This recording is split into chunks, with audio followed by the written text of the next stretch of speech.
guys, it's Nick Layton back with you. We're going to take a look at the great Unchain The Night solo from Under Lock and Key. Of course, I'm talking about the amazing, legendary George Lynch and the band Dokken. And this is a great solo. It's a great album. It's probably my favorite Dokken album, although I love Tooth and Nail, I love Back for the Attack, and I love the live Beast from the East record. The interesting thing, guys, about this solo is that in all the research I did looking at different live footage of George playing this solo, and also just looking at the different tutorials that are out there teaching how to play the solo, they're all a little bit different. And even in George's REH video he did back in the early 90s, he shows this solo and shows the licks from the solo, but they're different, some of them, than what's on the actual recording. And so even George plays this differently. If you hear him play this solo today with Dokken or Lynch Mob or wherever he's doing, he'll improvise like crazy. So all that being said, is my version is my version. I kind of took mostly from the studio recording and also adapted a couple things to fit more comfortably in my hands, and also took a couple things from various live recordings that I saw. So what you're getting here is an approximation of the Unchain The Night solo, my version of it, and so I'm not claiming that this is the exact replication of the album. It's not, but it's close and it sounds really good, and it'll get you in the ballpark of most of the licks that are going on here. So we'll get to that in a second. I will refer you to the tab which I've included down below in the description box. Also a jam track, so you can try this for yourself. It's a lot of fun to try to put this together.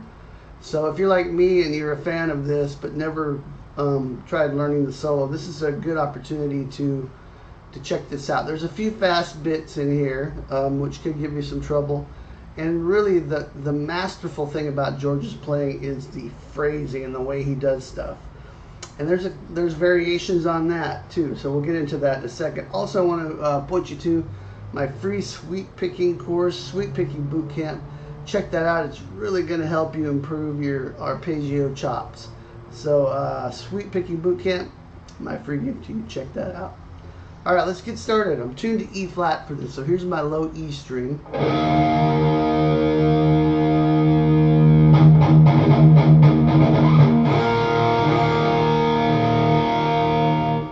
The whole guitar goes down a half step. On the album Under Lock and Key, it's slightly above that. It's in between standard and E flat tuning, weird, but for our purposes and the jam track which I included, which I made myself, this is straight E flat tuning here. Okay, so let's get started. Now this first lick is heavy use of the whammy bar. So if you don't have one here, it's going to be hard to emulate this, but if you do, there's some fair amount of dipping going on here. Another thing I'll say is that some of the wide vibratos you hear are in fact with the bar, and sometimes it's George's slide vibrato. I chose to do those big wide vibratos with the bar. Most of the times I've seen George play this with a guitar that has the trim, locking trim, he'll use the bar, and other times he'll use the finger. So up to you on that stuff. But the first lick is kind of this really cool. Okay, and you're just starting out on the 9th fret. Again, follow the tab if you have any questions here. Starting out on the 9th fret G string. You can kind of hear how I'm dipping into that with the bar.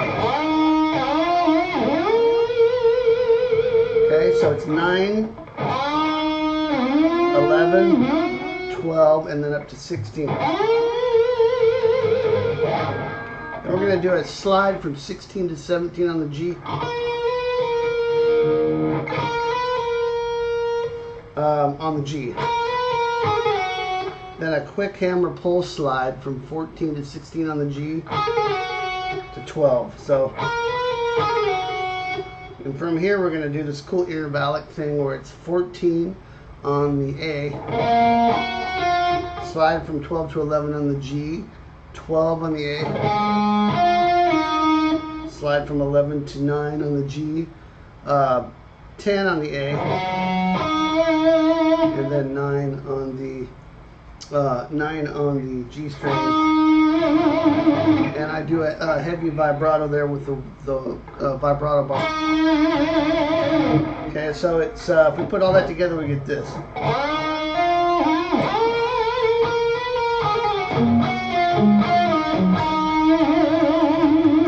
Notice too, these notes on the A string are muted, so when you come back down,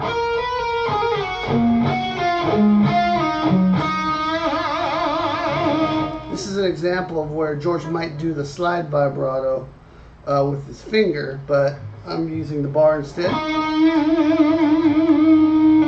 Okay, now we come into this fast lick, and this here is an example of what I kind of modified, although I've seen George do this occasionally where he'll tap the note, but more often than not George plays this next run with the B note on the high E string, so you get this sort of thing.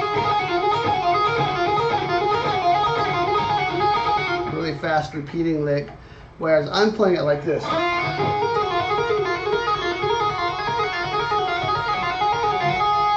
Okay, so it's your choice, and what I did in the tab is I alternated between the two. So it's your choice if you want to play this B note on the high E string, alternating with a tap note at the 12th fret, or if you want to play it all tapped like I did on the recording, or play just the 7th fret on the high E string every time. So here it is with all taps, okay?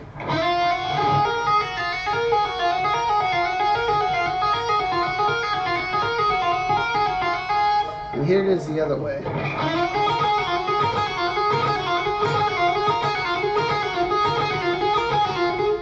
It's your choice. It just at the last second I decided I thought I was going to try to alternate between the two, and I just went with the tap notes on there.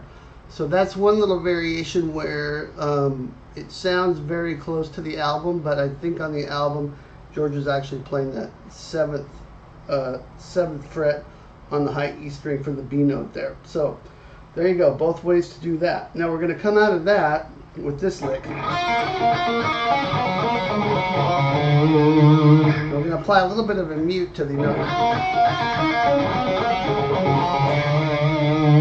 Okay, and that's using notes from the E minor scale, alternating with an open string, and then coming down and landing on the 6th fret on the A string, which is D sharp.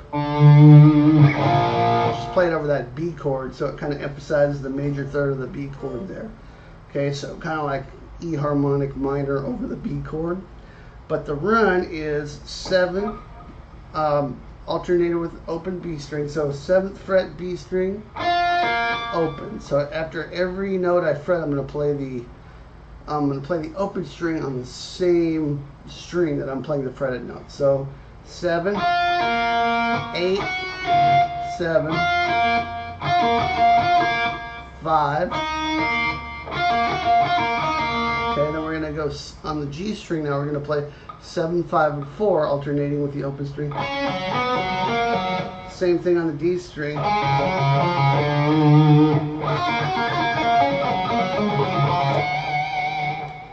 Okay, now this is interesting too. Another interesting point here is that on the REH video, it clearly shows George playing a run like this. Kind of like a third sequence. I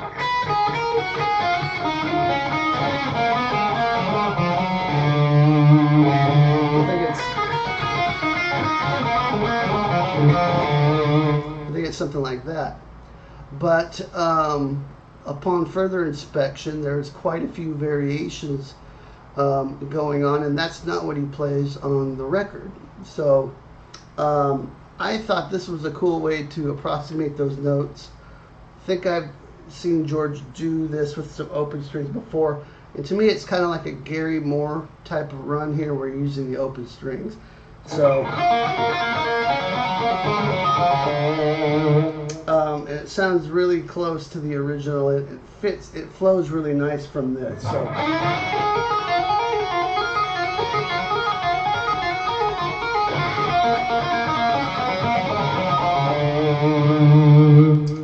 Okay, so on this next part, we're going to go up to the 17th fret and bend this up a whole step and then lower it a half step.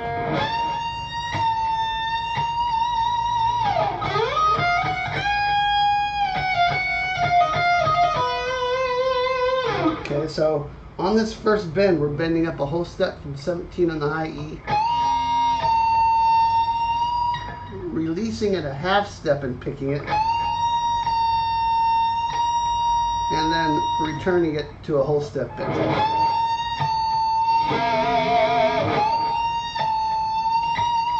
You happen to grab an extra string in there, sometimes it sounds cool. And then we're going to do this.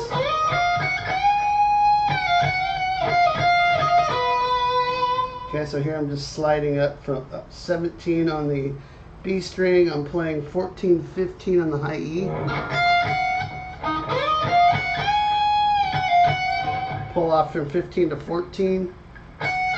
Back to 15 on the high E. 14 to 12. Back to 14 on the high E, and then 12, 14, 12 high E, 13 on the B. I've seen George play this up here. I think he is playing it. I think he's playing the same notes up in a different register here.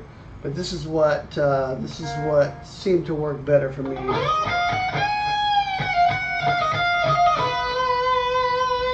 Okay, and we have this fast trill type of lick coming next, where we have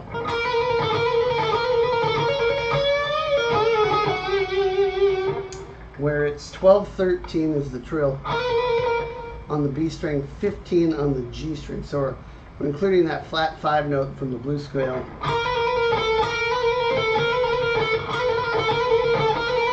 So do that 3 times, and the last time,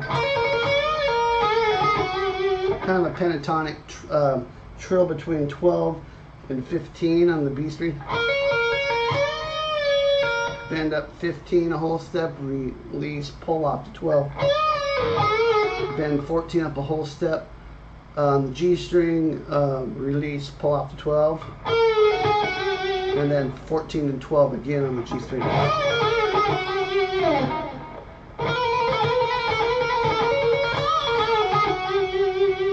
Okay, let me do that slow. So slow, that would sound like.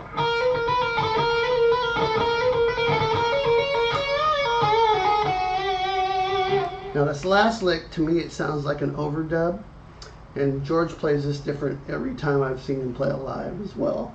But the best that I can make out on the studio recording, it's something like this: 12, 13, 14 on the D, 12, 13, 14 on the G. Let me play the lick first, and I'll just tell you the notes.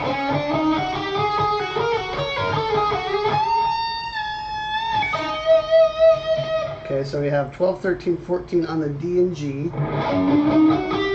Quick pull off from 14 to 12. Quick pull off from 16 to 12.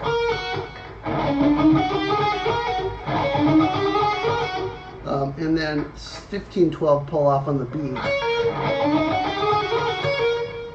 Then we're going to play 15, 14, 12 on the G. Slide up to 14 with your index finger on the G string, and then we're going to end it with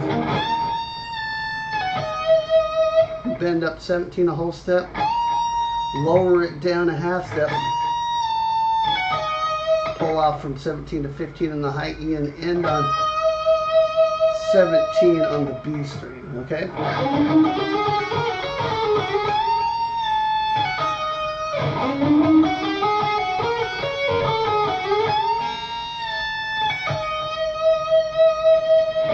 And that's all the parts of the solo.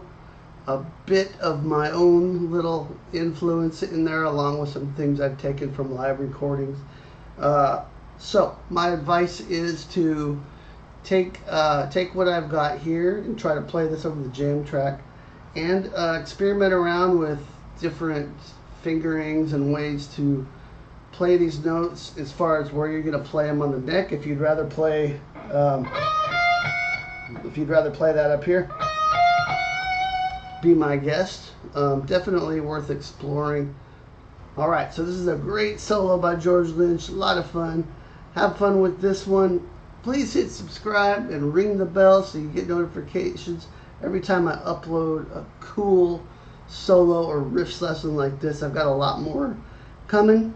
I've got some great Dokken riffs videos too if you guys are interested in the rhythm guitar parts of Dokken, and also some of the clean intros and things like that. I've made a video for that too, so I'll link you to those things. For now, have fun, grab the free tab in Jam Track and the sweep picking guide, and I'll see you next time. Rock on.